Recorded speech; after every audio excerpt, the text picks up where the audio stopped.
प्रभु तेरी वाणी जीवन की रोटी, नयनों की ज्योति, अंधेरा मिटाती।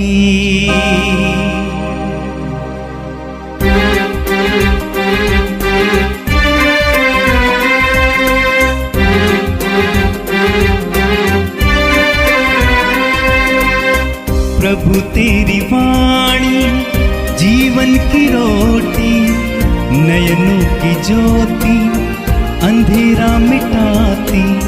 प्रभु तेरी वाणी जीवन की रोटी, नयनों की ज्योति, अंधेरा मिटाती। वाणी वाणी वाणी वाणी वाणी पवित्र है, शाश्वत है, जीवन का मन्ना है। Hallelujah, hallelujah. सबको जय मसीह की। मैं सेवक धीरज सिंह एक बार फिर आप सभी आदरणीय और आत्मिक लोगों को लिए प्रार्थना और जीवन की रोटी रोज जो खुदा का कलाम है उपस्थित हूँ। God bless you all. बड़ी खुशी हो रही है एक बार फिर से आप सभी से मिलकर, और मेरा बिलीव है कि जो एवरीडे इस वर्ड को सुन रहा है, फॉलो कर रहे हैं, जितने भी लोग खुदावन के, जो खुदावन के लोग जितने भी दूसरों को भी शेयर कर रहे हैं या करवा रहे हैं या खुदा के इस कलाम का प्रचार कर रहे हैं, क्योंकि दूसरों को देना, बांटना, दिखाना ये भी एक सुसमाचार का प्रचार है। क्योंकि लोग देखेंगे, उन्हें शांति मिलेगी, उन्हें हील होंगे, चंगे होंगे। सो मेरे प्रिय भाई बहनों, मेरा विश्वास है कि जो विज़न, जो दर्शन मेरे जीवित खुदा ने, आपके जीवित खुदा ने मेरे आत्मिक पिता को दिया, उस दर्शन में जो लोग शामिल हैं, और मैं गर्व से कहता हूँ कि मैं भी शामिल हूँ, क्योंकि खुदा ने ये शामिल किया है, कोई शरीर, मांस और लहू ने नहीं किया। तो उस दर्शन के में शामिल होने की वजह से अगर मेरे आत्मिक फादर आशीषित हैं तो मैं भी आशीषित हो रहा हूँ, और इसका फल आप भी पाओगे। God bless you all. मेरा परमेश्वर आपको आशीषित बहुत करेगा आज के जीवित कलाम के द्वारा, जीवित जीवन की रोटी के द्वारा। सो आइए प्रार्थना करें। सर्वशक्तिमान परमेश्वर, हम आपका धन्यवाद देते हैं। मेरे परमेश्वर, आपने हमें नया जीवन दिया परमेश्वर, एक नया सवेरा दिया खुदावन। हे खुदावन, हम पूरे दिन भर अपने कामों को करते हैं, रहते हैं, सोचते, विचारते हैं, और जैसे ही रात होती है खुदावन, आप कहीं ना कहीं हमारे सोने का, नींद का, भोजन का बंदोबस्त कर देते हो। हम नहीं जानते आज दिन भर हम कहाँ कहाँ जाएंगे, रात कहाँ बिताएंगे, पर आप सब कुछ पहले से तय करते हो, क्योंकि आपके वचन में लिखा है, तेरे मांगने से पहले तेरा पिता जानता है तुझे इन वस्तुओं की आवश्यकता है। मेरे स्वामी, जितने भी लोग इस जीवन की रोटी रोज में जो कलाम है आपका, जो आपके विजन, आपके दर्शन में खुदावन, जितने भी लोग शामिल होते हैं मेरे परमेश्वर, उनका जीवन सेम ना रहने देना मेरे पिता, क्योंकि लिखा है, बाइबल बताती है, भविष्यवाणी की पुस्तक प्रकाशित वाक्य में लिखा, इस भविष्यवाणी की पुस्तक को बंद मत कर, क्योंकि समय बहुत निकट है, नजदीक है। इसलिए जो पाप करता हो पाप करता ही रहे, जो धर्म के भूखे हो और भी भूखे रहेंगे, जो सेवा करते हो और सेवा में बढ़ेंगे, जो प्रेम करते हो प्रेम को उनके ऊपर खुदा का उंडेला जाएगा, परंतु अन्यायी दुराचारी वो नष्ट हो जाएंगे। खुदावन, आपके कलाम में लिखा है, देखो धधकते हुए भट्टे का सा दिन आने वाला है, इसमें सारे दुराचारी, सारे अभिमानी और पापी नाश हो जाएंगे। ध्यान दे, वो पापी जो जीसस को जानने के बाद भी पाप में थे और है। मेरे परमेश्वर, मैं तुझसे प्रार्थना करता हूँ इन लोगों के लिए खुदावन, इनके मन को, हृदय को बदल दे आज से यीशु के नाम से। जो लोग लगातार जुड़ रहे, लगातार जोड़ रहे, लगातार कार्यों को खुदावन तू इनके द्वारा कर रहा है, क्योंकि इंसान कुछ नहीं कर सकता, करता सिर्फ तू है मेरे पिता।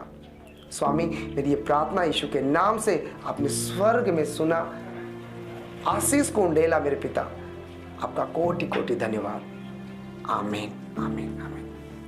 God bless you all. मेरा परमेश्वर आपको ज़बरदस्त छुटकारा देने जा रहा है। अगर आपके गांव, आपके नगर, आपके इलाके में, अगर क्षेत्र में जहां आप रहते हो, शहरों में, देश में, जहां से भी आप देख रहे हो, सुन रहे हो, अगर जीवित चर्च नहीं है, ये भविष्यवाणी खुदा ने दिया, वर्ड दिया, आने वाले दिनों में जबरदस्त होंगे। जितना सताव आपको लग रहा है कि अपमानित हो रहे हो आप, जितना सताव आपका हो रहा है, लिख लो आज के डेट टाइम, जिस दिन ये देखना, जब देखो 10 गुना ज्यादा, हफ्ते नहीं बीतेंगे, खुदा के काम बढ़ेंगे। आमीन। ये वो कलाम है जो रोक नहीं सकता। नदी को कोई बांध सकता है पर समुंदर में कोई पुल नहीं लगा सकता है। नाले को रोक सकता है, पाट सकता है, हाँ, परंतु जब सुनामी आती है, खत्म। और ये सुनामी आ चुकी है यीशु मसीह के नाम से। अब समय है, सुनामी में कौन तैरता है, अब समय है, सुनामी में कौन धराशायी होता है। ध्यान दे, सुनामी की बात कर रहा हूं। ये एक सुनामी आई थी जब चेले यानी पतरस, यूहन्ना, सारे लोग नाव पे चढ़ गए थे और यीशु मसीह उस नाव पे नहीं थे। और ऐसा सुनामी, ऐसा अंधकार आया कि वो खत्म होने वाले थे, हाँ, खत्म थे।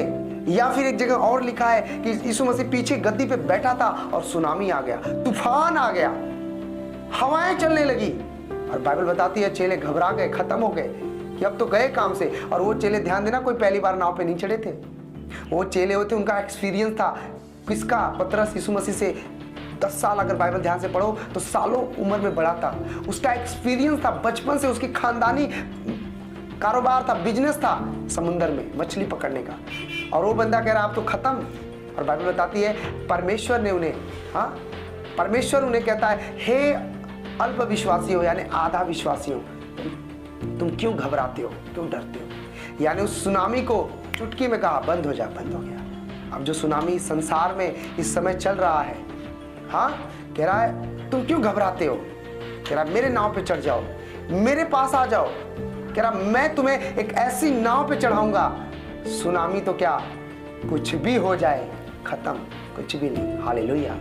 नूह को तो मेहनत करना पड़ा था, फिजिकली वो नाव बनाए थे, पर जो नाव खुदावन ने हमें और आपको दिया चढ़ने के लिए, उसमें आपका कोई मेहनत नहीं लगा, कोई रुपए नहीं लगा। Hallelujah, hallelujah.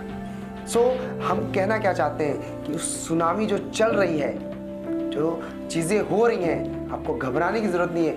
आपको सीना ठोक कर कहना है, आई एम जीसस के सन, मैं उसका बेटा बेटी हूं। क्योंकि लिखा, जो शरीर पर घात करेगा बस शरीर पे ही कर सकता है, आत्मा पे कुछ नहीं। Hallelujah, hallelujah, hallelujah.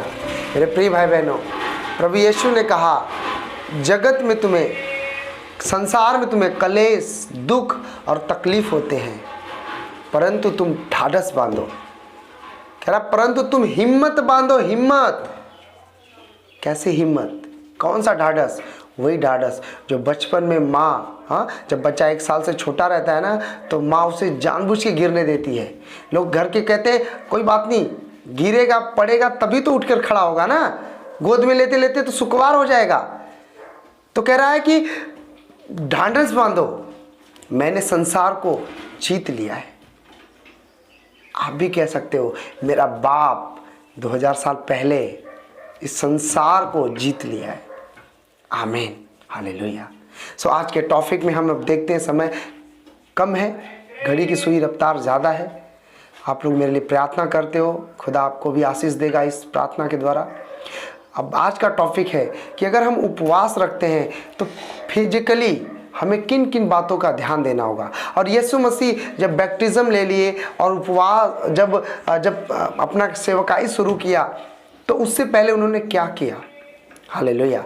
तो आज का टॉपिक है मेरे प्रिय भाई बहनों, मत्ती की पुस्तक, अगर अध्याय हम 6 को अध्याय 6 से और वचन 1 से देखते हैं, तो उपवास में जो उपवासी लोग हैं, जो पुनर्वासी लोग हैं, जो स्वर्ग की राह देख रहे हैं, हाँ, जो अपने सर पे अभिषेक का उंडेल दिया है, जो अपने संसार से मुंह धो लिया है, हाँ, तो कह रहा है उनके अंदर एक लक्षण भी होना चाहिए, 2 लक्षण। और हो सकता है बहुत सारे लोगों में ये दूसरा, पहला और दूसरा, पहला क्या उपवास में है, चल रहे हैं चालीसा में, और दूसरा है कि वो प्रार्थना भी कर रहे होंगे। पर जो लास्ट है और बहुत ज़रूरी है, क्योंकि पवित्र आत्मा ने मुझसे अगुवाई किया, मैं आप लोगों को बताऊं तीसरा, हाँ, पिता पुत्र पवित्र आत्मा, कह रहा तीसरा, कह रहा वो है दान, कह रहा वो बोना, कह रहा वो अपनी रोटी जरूरतमंदों को देना। आप कहोगे पास्टर जी कहाँ पे परमेश्वर ने उपवास के दौरान दान दिया, बीज बोया? तो आइए हम एक वचन को देखते हैं। हाँ, यूहन्ना रचित सुसमाचार अध्याय, यूहन्ना की पुस्तक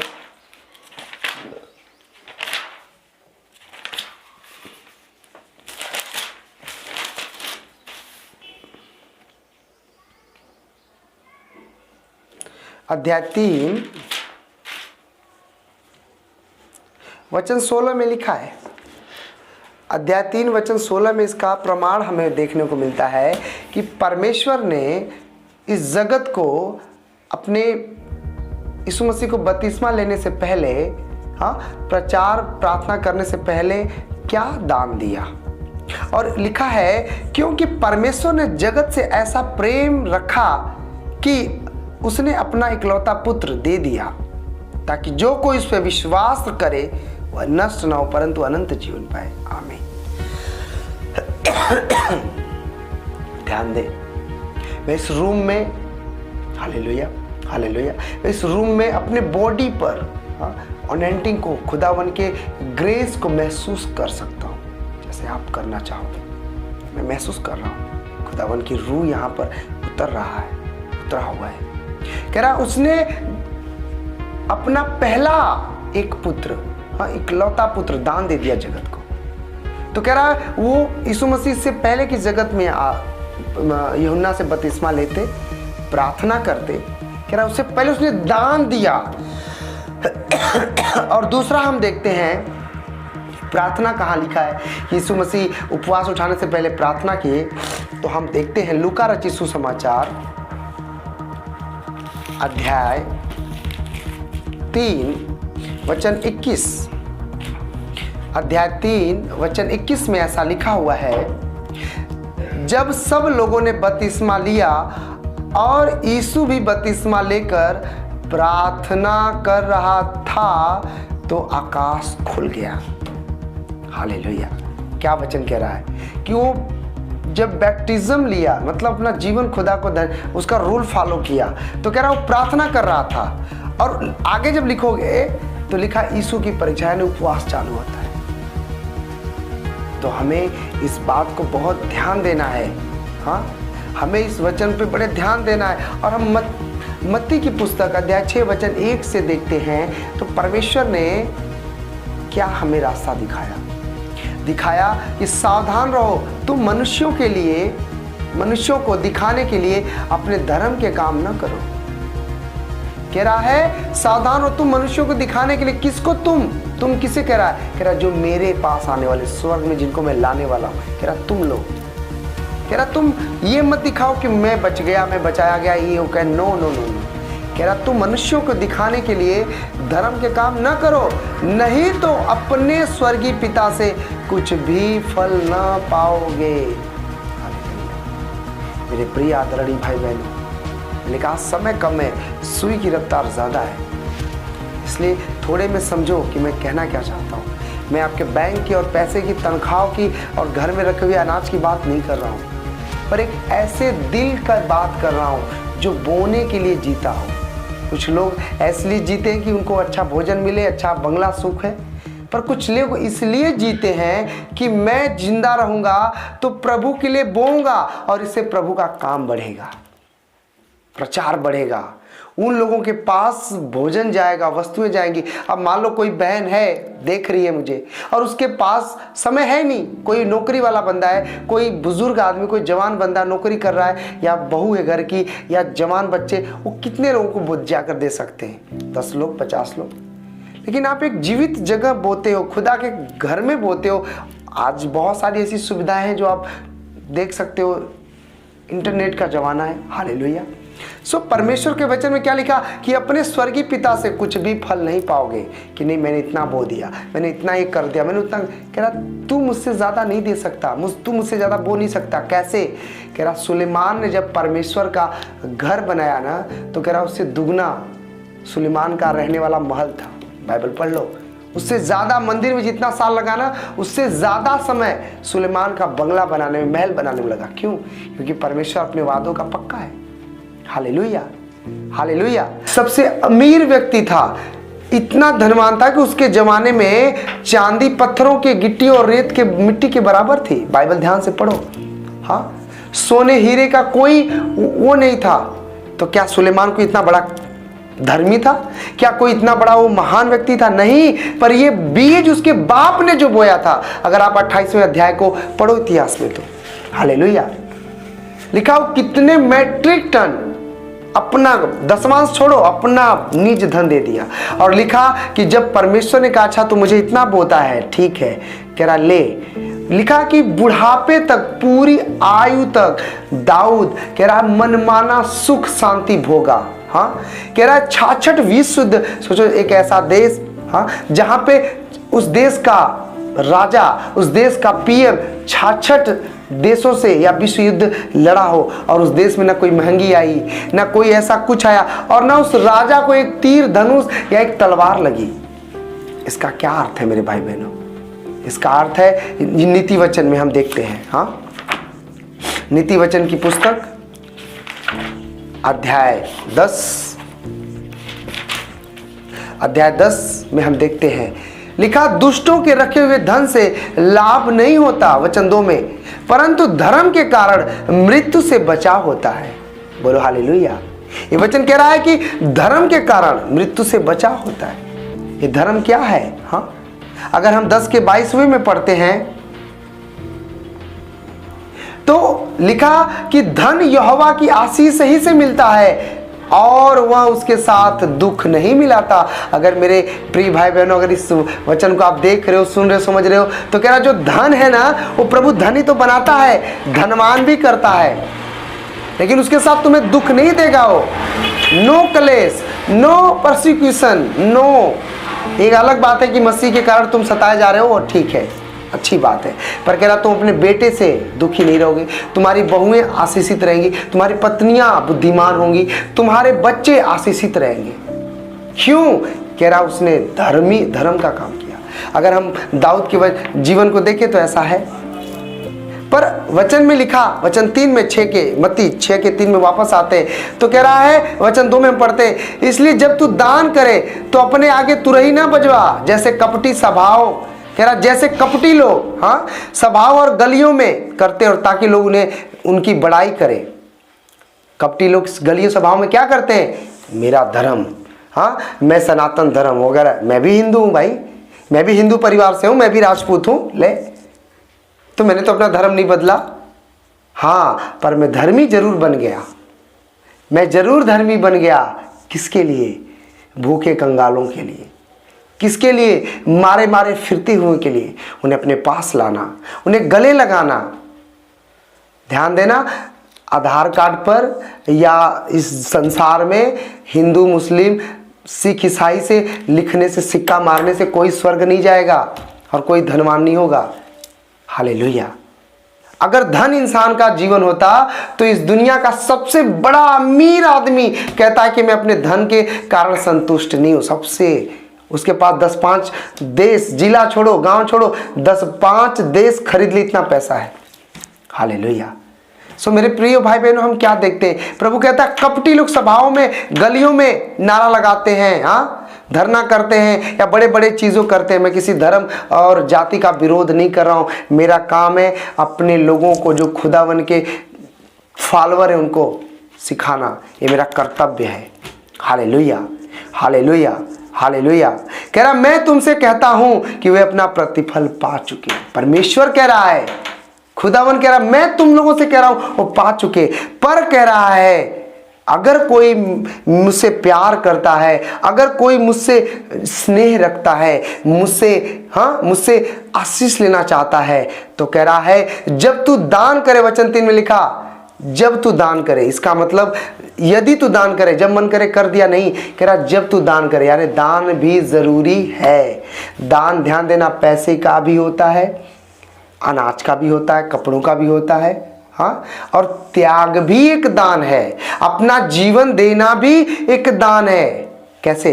लिखा, हन्ना के पास कोई औलाद नहीं था और कहती है प्रभु मुझे कोई संतान की जरूरत नहीं है, पर मेरी नामधराई दूर कर दे बस। मैं अपने सौतन का ना ताना सुन सुनकर मेरे पक गए हैं, या तो खत्म कर दे, वो तो ऐसे ही प्रेयर करी होगी, या तो फिर अपने दासी पे तरस खा दे, अनुग्रह कर दे, एक बेटा या बेटी जो भी दे दे। बेटा बेटी कोई बड़ी बात नहीं, कह रहा अगर जो देगा वो मैं तुझे दान कर दूंगी, अर्पण कर दूंगी यहोवा के लिए। ये भी एक दान है। Hallelujah, hallelujah, hallelujah.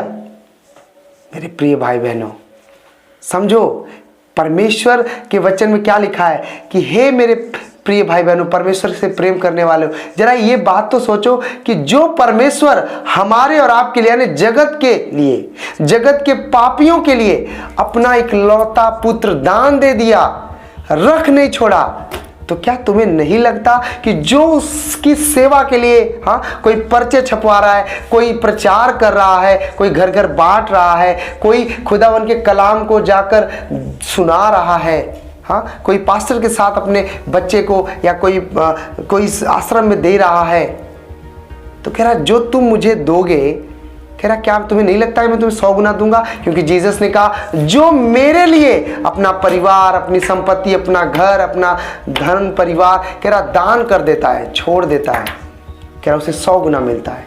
हालेलुया। और बाइबल में हम देखते हैं कि एक अमीर व्यक्ति, धनवान व्यक्ति, मरकुस की पुस्तक में पढ़ लो, मत्ती की पुस्तक में पढ़ लो, वहां पे लिखा है एक धनवान व्यक्ति जाकर, जो कि सब कुछ करता था, प्रार्थना करता था, माँ बाप की सेवा करता था, सब कुछ करता था एवरी डे, ये भी नहीं कि एक दिन, और जाके प्रभु से कहता है कि मुझे स्वर्ग का अधिकारी बनने के लिए हे गुरु क्या चाहिए? ध्यान देना, वो प्रेम से नहीं गया था गुरु बनाने, वो घमंड से गया था कि वाह भाई जी मैं सबसे ज़्यादा बोता हूँ, मैं सबसे ज़्यादा यहूदियों में दान करता हूँ, तो मेरा नाम यीशु मसीह बढ़ा लेंगे। पर यीशु मसीह ने कहा देख भाई मैं गुरु होने के लायक नहीं हूँ, जो कि वो था गुरु, पर दिखाया कि मैं छोटा हूँ। हालेलुया। और बाइबल बताती है, उसने कहा अगर तू स्वर्ग में अधिकारी बनना चाहता, कुछ लेना चाहता है, तो कह रहा है कि तू आज्ञाओं को माना कर। कहता प्रभु मैं तो आज्ञाओं को बचपन से मानता आया हूँ। उसने यीशु मसीह उस पर दृष्टि किया, प्यार किया, प्रेम किया और कहा तेरे अंदर एक कमी है। कह रहा अगर तू उपवास करता है, माँ बाप की सेवा करता है, सब कुछ बाइबल पढ़ता है, वचन करता है, पर क्या तेरे अंदर एक कमी है? क्या? कह रहा जो कुछ तेरा है, पैसा, धन दौलत, खुदा की आशीष, कह रहा जाकर दान कर दे और मेरे पीछे हो ले। क्यों कहा यीशु मसीह ने ऐसा? क्या उसने कहा कि मेरे नाम पे कर दे? और क्या सच में कहा कि उड़ा दे? नहीं। पर एक जगह हम और भी देखते हैं, एक व्यक्ति था उस नगर, उस गांव नगर में, हाँ, बड़ा धनवान था, और धनवान नहीं था, ठेकेदार था, एक एमएलए एमपी या मंत्री कह लो उसके पास, लेकिन उसका नाम था जक्कई, और वो नाटा था। और लिखा उसके गांव से यीशु मसीह गुजर रहे थे, लोगों ने हाहाकार मचा, वो बोला बंदा मेरे पास दरबार लगते, मैं इतना बड़ा मंत्रिमंडल चलाता हूँ, मेरे पास इतने नौकर चाकर है, ऐसा कौन है जो मुझसे भी सरनाम है? वो देखना चाहता था और भाग कर गया, तो देखा कि भीड़ के कारण वो नाटा नहीं चढ़ पाऊंगा, और कहा कि ठीक है अच्छा उस रास्ते से जाता है, लोग मुझे भी नहीं देखेंगे कि देखो जक्कई आया है, और मैं जाके गुल्लर पेड़ चढ़ जाता हूँ। और जैसे ही वो चढ़ा, देखा जीसस उस पेड़ के आगे खड़े हो गए और ऊपर देखते हैं और कहते हैं जक्कई उतर आ। हालेलुया। ये नहीं कहा जीसस ने कि देखो ये पापी है, ये घुस लेता है, लाज के मारे ऊपर चढ़ के मुझे देख रहा है। ना ना ना, कह रहा नीचे उतरा, मुझे आज तेरे घर जाना जरूरी है यीशु मसीह के नाम से। अगर आप लोग हाँ, अगर इस वर्ड को सुनने के बाद, समझने के बाद, मैं उनसे बात नहीं कर रहा हूँ जो कुड़कुड़ाएंगे, जो उनके दिल में शैतान डालेगा अरे पैसे तो बहुत आते हैं, तो ध्यान देना मैं अपने अकाउंट में पैसा नहीं बोल रहा हूँ मंगाने के लिए, ना मेरे पास अकाउंट है, अगर जो भी है तो आप देख लो मेरे अकाउंट में कितने पैसे पड़े हैं। Hallelujah, hallelujah, hallelujah. पर मैं कहना क्या चाहता हूँ, सुनामी चल रही है, सुनामी दुनिया को तबाह कर देती है, पर सुनामी में कुछ लोग बच जाते हैं और कहते हैं कि भाई फलाने बड़ा किस्मत वाला था, फलाने के साथ भगवान ने बचा लिया। हाँ, क्या इसके माँ बाप ने अच्छे कर्म किए थे। हो सकता है इस सुनामी में आपके बोने के द्वारा आपके बाल बच्चों का आशीष फले, आपके पाप क्षमा कर दिए जाए, क्योंकि लिखा है धन के कारण मृत्यु से बचाव होता है। और जक्कई बड़े आनंद से प्रभु के अपने घर ले गया। और एक बार भी यीशु ने कहा नहीं जक्कई मैं तेरे घर आया हूं, तू क्या ऑफरिंग दे रहा है, क्या तू कर रहा है। बिना बोले यीशु मसीह भी घर पहुंचे ही थे कि जक्कई कहता है हे प्रभु देख, दहाड़ के बोलता है, चोरी से नहीं बोलता कि अंदर आओ मैं पॉकेट में भरकर लिफाफे में दे रहा हूं कुछ, कह रहा नहीं। हालेलुया। ध्यान दें, जक्कई एक बार भी बिना संकोच किए हुए जब प्रभु जाते हैं उसके घर पे तो कहता प्रभु मैं आधी संपत्ति कह रहा दान देता हूं। हाँ, और कह रहा है कि और जो आधी बची, मान लो उसके पास 10 करोड़ है तो कह रहा 5 करोड़ अभी दान देता हूं, पूरी तरह कंगालों को। ध्यान देना, कंगालों को, धर्म बदलने वालों को नहीं, जाति बदलने वालों की बात नहीं कर रहा, कह रहा कंगालों को। हाँ, और आप जानते हो कि कंगालों को किस तरह बांटा जाता है। एकदम से ले जाके उन्हें लुटा दोगे तो एकदम से क्या होगा, पर सिस्टम से होता है। हालेलुया। सरकार फ्री में अनाज कोटा का चावल दे रही है, पर ये नहीं कह रही कि ट्रक के बोरे रखें जिसको जो चाहिए लेके जाओ। कह रहा अलग अलग काम करते हैं, बुद्धि से, सिस्टम से, और सब लोग जाते हैं, अंगूठा लगाते हैं, जिनका लगता हो लेके जाते हैं, बात खत्म, ना कोई दंगा ना फसाद। उसी तरह जक्कई को भी पता था और कह रहा प्रभु जो आधा बचा है, कह रहा जिन का मैंने लिया है जब से मुझे होश है, कह रहा पाप का सारा कमाई, कह रहा 4 गुना ज़्यादा देता हूँ। अब जरा सोचो 5 करोड़ में अगर 4 गुना अगर वो लिया होगा तो क्या बचा उसके पास। लेकिन जैसे ही उसने दिया, हालेलुया। अगर ध्यान दो, अगर उसके पास 5 करोड़ बचे, एक बात कह रहा हूँ, तो 50 होगा और 4 गुना दिया होगा तो क्या बचा उसके पास। लेकिन जैसे उसने बोया, हाँ, वैसे खुदावन के कामों के लिए बोया, खुदावन के लोगों के लिए बोया, तो खुदावन क्या कहता है कि आज ही तेरे घर में उद्धार आया है। आमीन। आपको क्या लगता है उसके बाद जक्कई का जीवन क्या रहा होगा? कंगाल वाला, दुखों वाला? नहीं, उसके पास अच्छे लोगों का एक बहुत बड़ी मंडली, एक बड़ा लिखा होगा। और सोचो कि उस समय जो खुदावन ने कहा तेरे घर में आज उद्धार आया है, सोचो आज कितने 1000 साल हो गए, 2000 साल बीत गए, आज भी जक्कई की चर्चा हो रही है। मेरे प्रिय भाई बहनों, आप बीमार हो, खुदा चंगा करता है। आप डिप्रेशन में हो, चंगा करता है। आप अशांति हो, शांति देता है। पर खुदावन कह रहा अगर तुम कंजूस हो तो बाइबल बताती है चोर, कंजूस, डरपोक, व्यभिचारी, टोनहे, ऐसे बहुत सारी चीजें हैं, ऐसे लोग कह रहा स्वर्ग में नहीं जाएंगे। हालेलुया। क्यों? क्योंकि लिखा है कि बहुत ऐसे लोग खड़े हुए जो खुदावन के काम के लिए, और खड़े हुए मतलब अपने से नहीं खड़े हुए, उन्हें खड़ा किया। हालेलुया। लोग अपने से खड़ा नहीं हुए, खुदावन ने खड़ा। अगर इनमें से अगर आपके दिल में आए कि नहीं मैं खुदावन की करता हूँ, ध्यान देना, जहाँ मैं सेवा करता हूँ, आपने देखा मैं नदी किनारे रहने वाला बंदा हूँ, एक नॉर्मल लड़का, भरी सभा में, हाँ, करोड़ों के स्वर्गदूतों में मेरे साथ होकर बड़े काम कर रहा है। सारा आदर महिमा, सारा जलाल केवल और केवल तुझे देता हूँ। मेरे आत्मिक भाई, मेरे आत्मिक दासों को, मेरे आत्मिक अगुवे को, आत्मिक माता को तेरे ब्लड में छुपाता हूँ, यीशु के नाम में मांगता हूँ। आमीन, आमीन। सबको जय मसीह की।